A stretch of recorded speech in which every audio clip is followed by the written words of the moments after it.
Trapping plays a very important role in modern-day wildlife management. Professional wildlife biologists monitor fur-bearer populations to maintain a healthy and sustainable harvest of this important, renewable natural resource. Trapping provides recreation and income for licensed trappers across this country.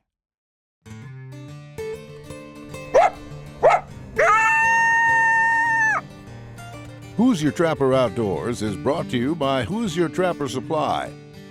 J3 Outdoors, manufacturer of the Hags Bracket and Body Trap Spring Clip. Leatherwood Creek Trapping Scents. Weeby Knives and Fur Handling Tools. HTS Productions. Hoosier Trapper Deer Scents. And Leatherwood Wildlife Art. All right, thanks for joining us for this episode 13 of Hoosier Trapper Outdoors. The semi-live footage will continue on the land trapping. Just a heads up, we've got some water trapping coming up. It'll be muskrat marsh trapping. We just filmed that just a couple days ago, and that was a good, awesome trip. That was Justin and I. I want to mention for you to check out Justin's podcast. It's called the Trap House Podcast. It's available on any of the podcast apps that you can download on your phone. Podcast Addict, Spotify, on and on and on. It's available on all those platforms. Want to mention Show Us Your Bottle contest. So we get a lot of questions about this. Basically, you got to use a Leatherwood lure product, which includes Top Dog Predator bait. Get a picture of your successful catch with the product that you were using. It can be end of the season catch with your whole catch, or it can just be one animal, however you want to do it. If you personally are in the picture, all the better. But that is not a requirement. The main requirement is that you got to show us which bottle you used, or bottles or jars you used to have the successful catch that you did. And then for every entry, we'll send you a Leatherwood window decal. And so be sure to include your name and address when you enter your photograph. And then March 15th, we'll accept pictures up until March 15th. At that time, shortly after that, we'll have a drawing, and you'll have a chance to win one of two $100 gift cards. So we'll give away two of the cards to two lucky people that get drawn. So it's by drawing, it's not by quality of photo. It's just strictly a drawing contest. I want to thank everybody for the orders. I want to thank everybody for the stop by the shop here. Thank everyone that's placed orders online or phoned them in. If you haven't checked out our website, you might go to HoosierTrapperSupply.com and check out the site. Easy to maneuver, easy to find what you need. We can carry a complete line of trapping supplies, so got you pretty much covered on all the products. So if you're not a website person, just give us a call, and we're glad to help you over the phone. So I hope you enjoyed the episode.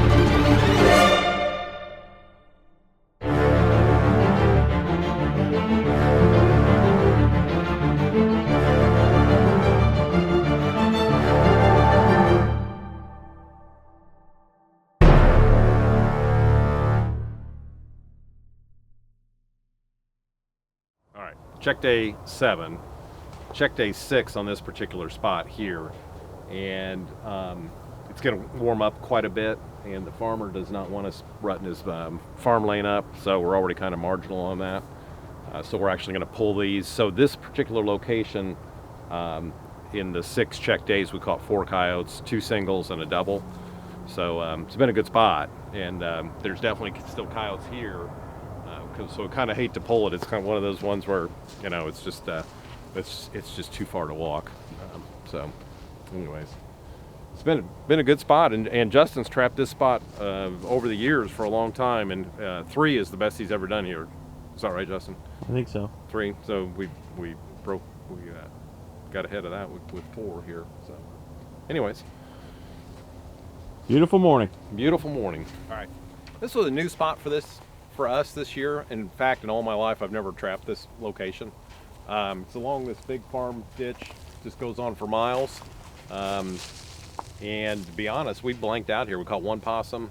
We checked it 6 days, and nothing's materialized. So when we had the snow on the ground, there were no tracks at all along here. So pretty good indication that there's either, not a travel way, which is hard to believe, or no, very few coyotes in the area. The farmer did mention that they ran one out when they were picking corn, but I don't know. It's one of those places where we sat based on the way it looks and the long path of travel and all that. But anyways, in the 6 days we were here, nothing happened. And it might be one of those locations where you may need to be here 2 weeks, but somehow they're going to deer hunt this, so we got to pull today. Deer season comes in tomorrow as far as gun. So anyways, that's the recap on this location here. Pretty disappointing. As you can see here, we had a visitor. Your shadow, Charlie. The front of the jaw of the trap is exposed a little bit, a little digging in front. There's actually a track right here. Pan's more about right here, so close. Sometimes it happens. Now we don't know if it was one that came through or a few, but Charlie was able to pick him up over here, or one up.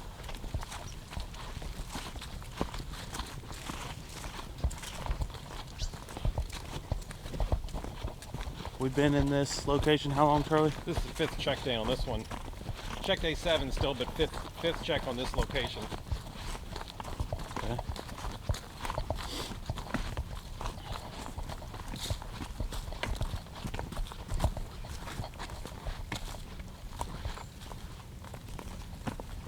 Oh.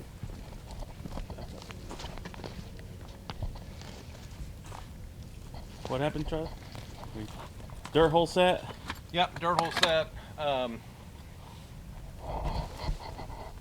To be honest, there's a creek right behind Justin and a wooded border with the creek, so we've got a travel route. But to be honest, I'm never really too crazy about setting in these fields that have been worked up.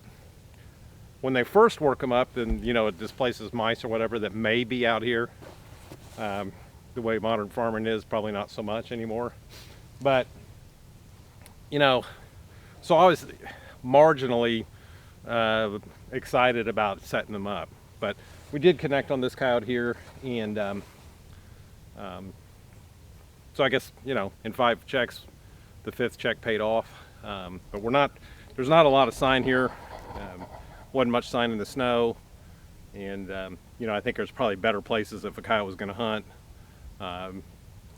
It's better than bare ground, but obviously the edge here, there's prey animals in there. So, but anyways, I'm just making do with the property we have available. Right, and this is a new spot. We've never set it before, so good deal.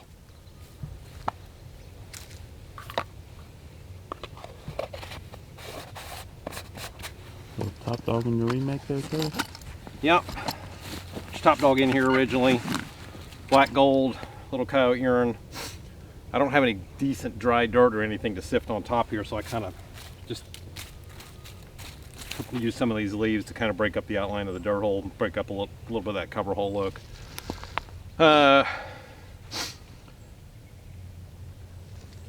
we'll see what happens. This is coyote number 10, right? Yeah. Yeah. So we're not setting the world on fire quite like we did last year, but it's still been a pretty decent run. So we got, of course, we pulled a couple locations today. We may pull, actually, what did we pull? 2 locations today, and then we're gonna may pull one more, and then we'll check. Today's Friday. Gun season comes in tomorrow, so we'll check tomorrow and Sunday on these other 2 locations, or the other remaining locations, and then we'll pull up for the onslaught of the deer heads showing up at the shop. So anyways, see what happens.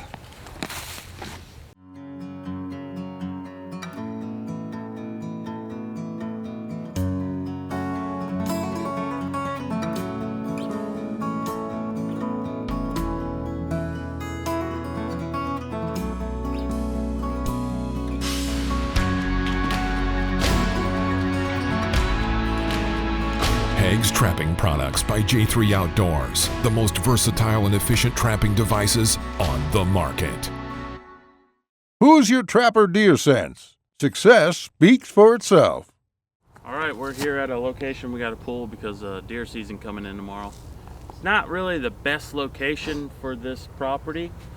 We have been picking the same coyotes that would be here. We have been picking them off in the same field a little further down where we had the double and that sort of thing. But no action at all. No. Did we have anything, Charlie? No. No. In fact, when the snow was on, there was no tracks. There were a lot of deer tracks. But this spot's been disappointing. And last year, what did you catch? One coyote here? I caught one here. Yeah. So it's one of those marginal spots. We just said it because it's only a mile from the shop on the same road. So we do want to show this real quick if you want to get in here, Charlie. I've been using some waxed dirt this year, and we had those cold days that, as you saw there, getting down to 9 degrees in the snow, and this stuff still stayed. You see that powder flick out of there. I mean, that waxed dirt really holds up in this sort of weather. So if you take the time to make it, it pays off. So yeah, it's just wanted to show that. Yeah, definitely. And that's no secret. I mean, and people have been using it for years, but and by all the flake wax that we sell, it's clear that lots of people are making it. So, but it's you can use coveralls, and we're using coveralls, and we're using a lot of coveralls, but you can't bed in it. So you just got to kind of get solid. Yeah, make it the best you can. But so the other set was over in that corner over there, and you probably can't see it from here, but there's a trail coming out of the woods. It's primarily deer, but there'll be other stuff running it too. But anyways, pulling this spot here after 6 days of no catch, no sign. All right, we're going to talk about making some wax dirt. It's pretty warm today, but we're getting ready to get blasted with a bunch of rain tomorrow, and then it's going to drop below in the teens and single digits. So all that water and moisture out there in the soils is going to make basically concrete, hard dirt. So wax dirt's going to be our best friend this coming week for setting a few sets before work. But essentially what we do, I got a big tote here. You can get in here, cameraman. Just got some dry dirt that we dug up in the barn, and get it, you just pre-sift it like that, and it will look like this, just a nice real fine dirt. We'll do five gallon buckets at a time, then I'll show you the next step here in a second. So here's our dirt that we just sifted out real fine. We got cookers going here, and we're putting it in there essentially to draw the moisture out. We're cooking dirt, nothing else is added, just put the dirt in there, sift it up like that, stir it around, and draw out the moisture, get the water out of there before we wax it. So that's the next step. We'll pull it out, and in fact this one's pretty much ready. We're just going to cool it down. Cool it down a little bit, spread it out. Then once we have our 5 gallon bucket all here separated, we'll go ahead and sprinkle our wax into it, then put it back in the cooker. And as far as the amount, it's usually about 2 cups to a gallon of dirt, or if you're doing it by, if you want to know the poundage, would be about 2.5 pounds of wax dirt for a 5 gallon bucket. So that's kind of the breakdown. So a pound per 2 gallons, and we'll show you that step once we get there. All right, our pre-sifted dirt here, we pulled the moisture out of it. See some of the steam coming off of it, still a little hot. Now this has all been pre-measured out, like I was saying. This is basically, you got 5 gallons of dirt right here, and we're using 2.5 pounds of wax. Go ahead and sprinkle this in. Then we're just gonna come in here and mix it all in.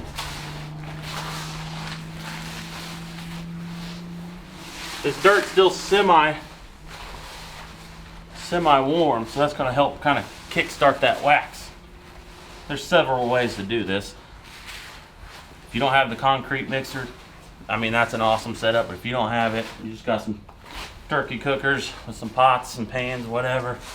It's pretty simple. And it's not 100% science, if you're a cup over, you definitely want to be over more than under.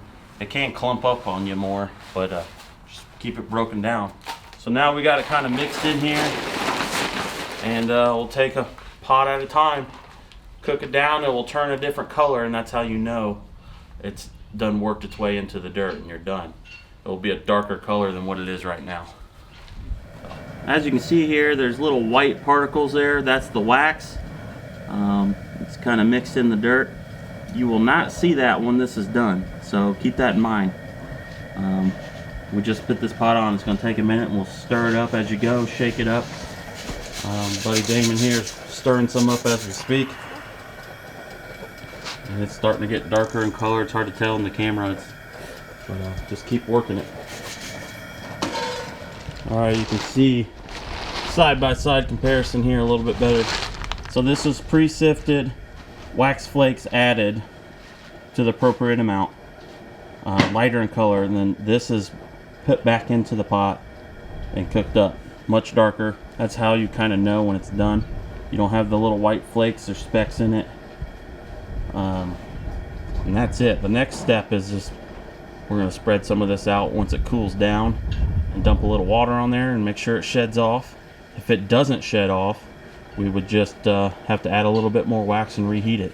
So that's kind of the idea. All right, moment of truth. Wax dirt here. Got quite a bit of water, and it's shedding right off. That's what you want to see. I'm going extreme here and put a bunch of water, and it collected right off there. And you can see underneath, still pretty dry. So that's going to be perfect for the amount of rain that's getting ready to hit us, and cold temperatures after. Pretty cool. I've been a professional trapper for over 40 years, and in that time, I've skinned literally thousands of animals. I've learned that it doesn't matter how cool a knife looks on your hip. What really matters is sharpness and reliability. And that's why I created the Weeby Wicked Sharp line of replacement blade knives. These are knives that will quickly skin your critters without skinning your wallet. Visit WeebyKnives.com to get the new Monarch folding knife with 3 replacement blades for just $19.95. Weeby Knives, Wicked Sharp. Leatherwood Trapping Sense.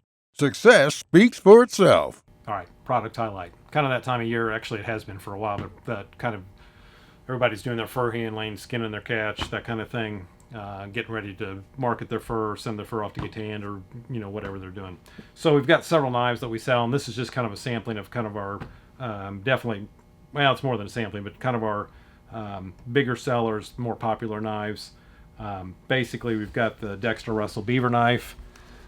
This knife right here, for originally the idea was more clean skinning beavers, but certainly it's a knife when you're opening a beaver up, skinning it, not opening it up, but when you're skinning it, you don't have to worry about a point, so you can sit there and just kind of just easily get that skin off of there.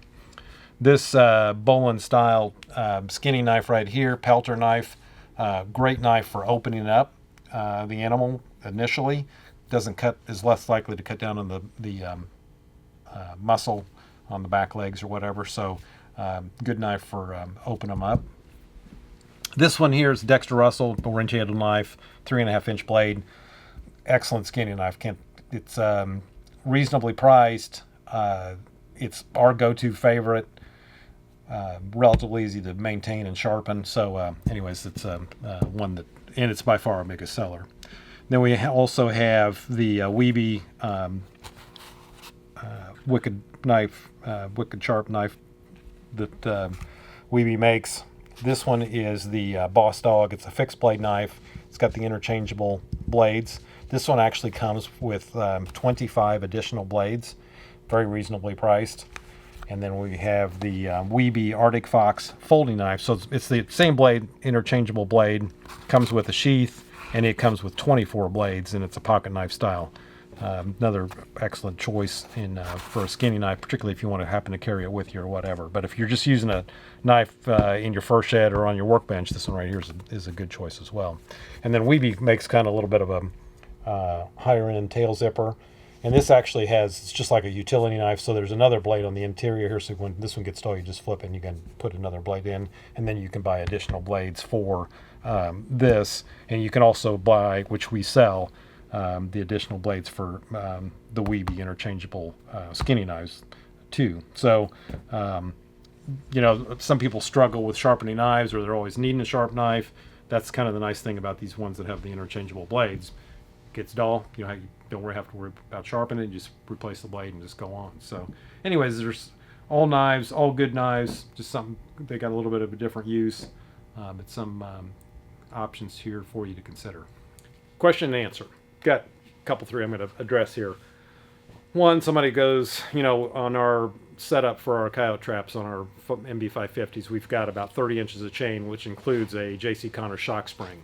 So within that, that's quite a bit of hardware, and somebody want to know what to do with all that to bury it. For one thing, I normally will take the J.C. Connor shock spring and use it to stabilize the loose jaw. So it's underneath the jaw. That works quite well. But with the bulk of that other chain, I just dig a slight trench or impression to the left of the trap, and I've got everything put in there, and then I just cover it back up, push it down, and you're good to go. So I do not bury a big enough area under the trap to put all that stuff there. It's a little bit to the left of the trap. So and then, like I said, utilize that shock spring under the loose jaw to help stabilize, firm up that jaw when you're bedding your trap. Another question is what kind of locations do you guys look for in coyote trapping? So that is a fairly common. You can relate this to almost any area of the country. So if you look at Google Earth, or you look at from above, or think of it from above if you just know the area, and you've got any type of long path of travel. So anywhere along a creek, a river, up against an interstate they run parallel to, up against a railroad track. Any of those long paths of travel are excellent locations for coyotes. The smaller locations that you may look for would be 2-track farm lanes. They travel those quite frequently. A change up in a field, agricultural field. In other words, if you've got corn here and soybeans here, that edge is enough. You got to remember they're a small animal. They hug the ground. Along the edge of a woods, a brushy fence row in the corners, corner fence post area. Any of those will work. Now, those are smaller ideal locations, and then you got the bigger locations, like I said, running along the edge of a creek or a river or something like that. If you've been watching our episodes, we're big. If you got a farm that's got a farm bridge going across a creek, ideal. So any location like that, but try to think in mind of a long path of travel. Coyotes run a big area, so something that they're going to follow geographically in that area or landmark wise that they may check out. So I hope that helps with. But that's kind of the idea, and that applies basically to anywhere in the country, whether you're in the mountains or the plains or semi-arid areas, desert areas, high desert areas, whatever, or those areas that are not particularly hemmed in, where they can travel a longer distance. The other thing was because of the NAFTA situation, people have asked about selling fur. We're not getting quite as many questions now about that, but that still is pretty prevalent. You've got Fur Harvesters Auction Company that they're running routes and actively picking up fur. Of course, you can always drop it in a box and ship it to them. Most states still have some local fur buyers that are buying fur. Just here in Indiana, they've got a list of fur buyers on the Department of Natural Resources website. I'm assuming that's probably the case in a lot of other states too. There's trapper fur sales available, and those can be actually quite good. It all depends on who shows up to buy, but those at times can be quite good. So definitely check that out. It is definitely coming to the time of year where you're going to start seeing those sales taking place in advertising. For instance, we have one put on by the Indiana State Trappers Association. I believe it's next month in February. And then we have one in central Indiana put on by Fur Takers down in Columbus, and that is on March 7th. Then also you've got big fur buyers like Groenwald Fur out of Illinois. They run a route over a lot of the country, including Canada. And then they also, they will come here to Hoosier Trapper Supply and buy fur on March 8th from 12 to 2. So there's another option for you. So if you want to sell fur, there's plenty of options out there to sell fur and to market your fur. it has changed with NAFA being out of the picture, but there's plenty of available options for marketing your fur. So, anyways, I hope that helps. Be sure to keep sending those questions in. We'll try to get them answered. I do want to mention that emails and things on Messenger, we try to answer as quickly as possible. I mean, we get a lot of them, so sometimes it's hard to keep up on them. And we're very busy this time of year, but we do our very best to try to get everybody answered and taken care of. So sometimes you got to bear with us. It might be a little bit before we get back with you. So, but we're doing our best. So I appreciate all the questions. All right, everyone. Thanks for watching. We have the new Hoosier Trapper Supply catalogs out. Pretty cool bobcat there. Jake caught there in New Mexico. Pretty nice. They're available. You can call here at the shop at 317-881-3075, or you can request one online at HoosierTrapperSupply.com. It's right there on the home page. Hit the button, and we'll send you one in the mail. So, pretty slick. Also, gotta say, make sure you're following us on all social media so you can keep up to date. We do have an email newsletter you can sign up for on the website as well. We're on Facebook, Twitter, Instagram, obviously YouTube. And on YouTube, make sure you hit the subscribe button, so that will keep you posted on brand new episodes that pop up. Not just on Hoosier Trapper Outdoors, but also on the Fur Shed series and also the Trap House podcast.